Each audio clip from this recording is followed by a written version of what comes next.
If you're in the transplant field, you're in the overcoming challenges field, right? I tell folks almost nothing I do is simple, right? If I were in the simple business, I wouldn't be in the transplant business, right? So we have to be in the business of overcoming challenges. Folks in transplantation are passionate about overcoming challenges. So when we face challenges like these, we have to think to ourselves, where do we start? How can we overcome them? So I want to talk about that. I want to talk about meeting the challenge. The first step. The first step in meeting this challenge is you have to identify an advocate, right? You have to identify an advocate. Why? Because when you're overcoming a challenge, you can't do it by yourself. At the beginning of this, I introduced the team because I'm nobody by myself. You're only as good as your team, right? So you've got to put together a team, right? An advocate, right? You've got to put together somebody who can help you, right? Maybe it's a family member. Maybe it's your spouse who wants to donate, but he or she is diabetic, and they can't donate to you, but they could be your advocate, right? Maybe it's a friend. Someone with good people skills, right? It's got to be somebody with good people skills. Probably not a surgeon, right? Right? Someone connected to a social network.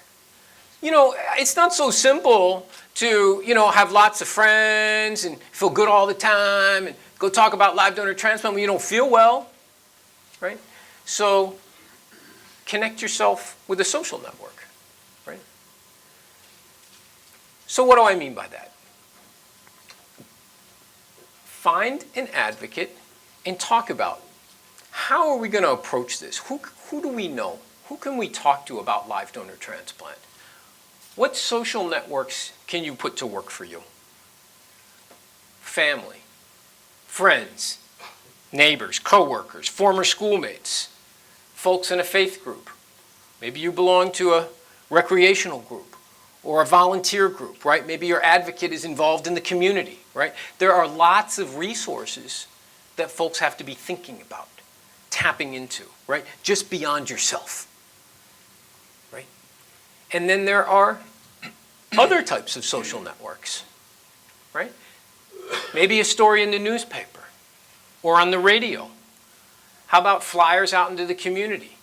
Maybe a notice at a faith group, email groups, blogs, Facebook, which we'll talk about, or folks start a personal website.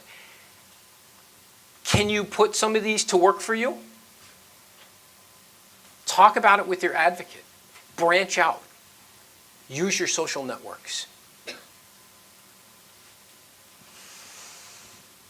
How do you start? Right? That sounds good, right? How do we start? It's important to start with the story. Again, it's remarkable how little is known about kidney disease amongst folks outside in the community. We started with that at the beginning. You have to tell your story, right? And we're going to talk more about that in a minute. You've got to share information with folks about kidney disease. Folks don't know, right? They're living their lives. They don't know your story. They don't know the burden of kidney disease that folks in the United States face. They don't have any information about what it means to be a kidney donor. This isn't one of these instant gratification situations, right? Folks have to think about it. You've got to create broad awareness. And remember, if someone can't donate, you're spreading the word for yourself and for others. You're creating awareness. You're educating folks. I want to talk a minute again because, it seems simple for me to say these things, but let's drill it down a little bit more. What am I talking about? How do you write a story? So let's start here. Again, this seems common sense, but I want you to be able to leave here and really have some good senses of how to do this. Be honest. Be direct. You start with, I'm sick and need a transplant. I tell folks, nobody can offer to give you a kidney unless they know you need one, right? So you have to start there, right? You have to be honest and be direct. You're sick and you need a kidney transplant. Use details. Tell folks, how has kidney disease impacted you? How has it changed your life? What can't you do that you wish you could do? Right? And then facts about live donation. Educate people with some of the tools that you're going to learn today. And then, of course, you want to include contact information for you, one, or the transplant center, for folks to get more information. Right? So let's look at an example. So this is simple. This is just a simple example to get folks thinking, how can this work for me, right? So you start. Over 100,000 people in the United States are waiting for a kidney transplant. You know, our brother, John, has kidney failure and needs a kidney transplant to get off dialysis and live a longer and healthier life. Tell the story. How does it impact you? How does it impact your life, right? The waiting time to receive a kidney transplant from a deceased donor is usually over 5 years. Folks don't know that. Tell them. Educate them. We're reaching out to the community to explore opportunities for living kidney donation. Be direct. Be honest. Living kidney donors are usually healthy folks between the ages of 18 and 65 who are free of kidney disease, otherwise healthy. Many people who choose to donate do so because they want to help others. Education. Right? And then contact information. If you want more information and can help others, contact us. So a very, very simple story. Everything starts with the story. And that's just an example to get you started. I'll tell you, these strategies work. Here's an example of a gentleman that put his story on Facebook. And he told how kidney disease has impacted his family with some pictures. He got 910 likes. And he got a kidney transplant from someone who saw his story. How about this guy? Right? He wanted his wife off dialysis. Right? We here have transplanted folks that have done things like this. Right? Right? Right? We've done transplants for folks that have put their stories on Facebook, made announcements in church. We had a guy who put his story on a billboard, believe it or not, and ended up getting a transplant. Right? It's important to tell your story. Again, this isn't simple, right? If it were simple, everybody would be out doing it by themselves. But you need tools. And folks have concerns, right? And there are some common concerns. I don't have the right to ask others to donate. But the truth of the matter is, you have knowledge that most folks don't have. You understand the burden of kidney disease that folks out there that are well, that are living their lives, don't have. And it's important that you share that knowledge. Share the need that you or a loved one needs help. You're creating awareness of a need. Maybe I'm being pushy. I feel like I'm being pushy. I don't want to do that. I don't want to make anybody feel uncomfortable. But the truth is, none of this has to do with demanding anything, right? It's really not about that. What this is about is education and awareness. And even if folks can't donate, or it's not for them, again, they may be interested in being your advocate or another advocate for you. You're spreading the word. All right, so let me summarize. Tips for success. I've said this.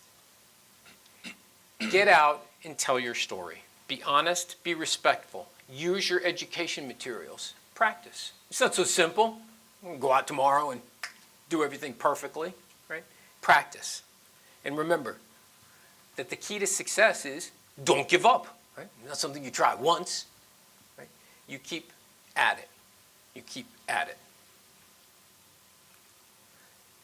So I'm going to finish with homework.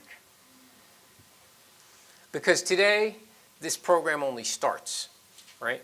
So I want folks to identify your advocate. That's the first thing you have to do. You have to have a team. I promise you that this will work out better for you if you don't do it by yourself.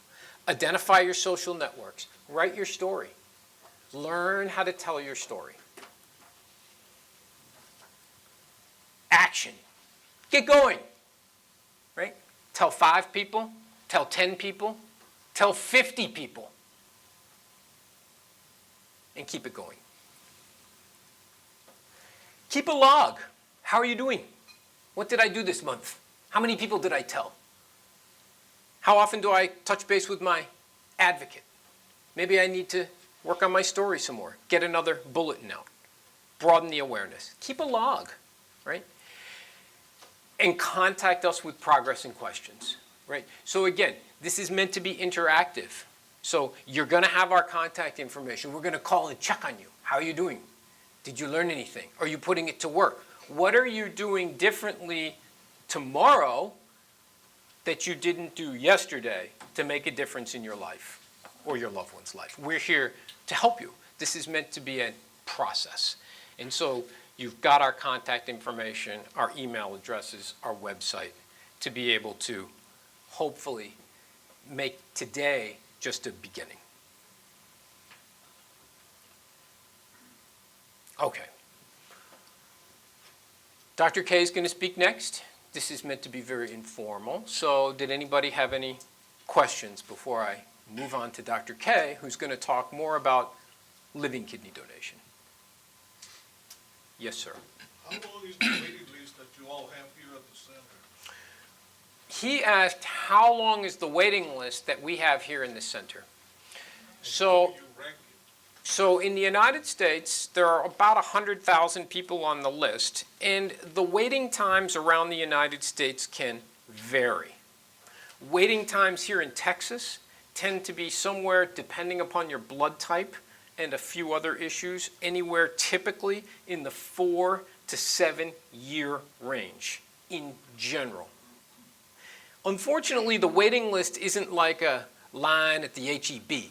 In other words, you stand there and then somebody pays and then you go next, and then someone else pays and then next, and you're looking and you're going, oh, I'm getting closer to the front.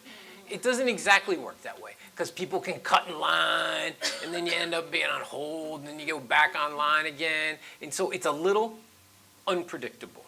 And some lines move faster than others depending on the blood type. I will tell you here in South Texas though, because the need is so great, the wait tends to be a little bit longer. It's another reason why it's important to get out and talk to folks about registering to be a donor, to be a deceased donor, right? In other words, the more we can do to educate folks to donate from deceased donor transplant, the fewer, less time folks are waiting. So it's typically between about 4 and 7 years of a wait.